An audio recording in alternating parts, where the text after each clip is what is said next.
Ananifanyia ukaguzi kwa kuingiza vidole sehemu zangu za siri. Mimi na msichana, nina umri wa miaka 27. Naishi Dodoma. Miaka 5 iliyopita, nikiwa naishi na kufanya kazi ya kuuza duka la dada yangu, nilijikuta naingia kwenye mahusiano na baba mmoja mtu mzima, age yake 58, ambaye alianza kunishawishi kwa ofa mbalimbali akija dukani.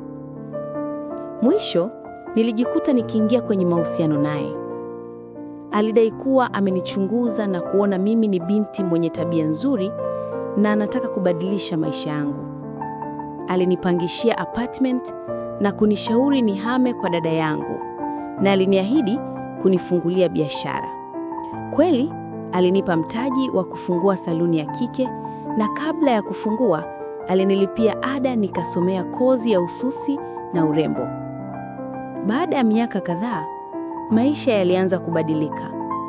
Mwanzo, alikuwa akiishi Arusha na familia yake, na tulikuwa tukionana akija Dodoma kwenye vikao vya serikali.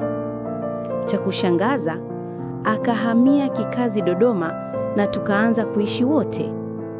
Kuna siku nilimsikia akiongea na mwanasheria wake juu ya kumpa talaka mke wake. Mpendwa, tumekuwekea simulizi hii YouTube ikiwa urefu wa dakika 10. Gusa link juu ya bio yetu au nenda YouTube na kisha andika Simulizi za Kiswahili.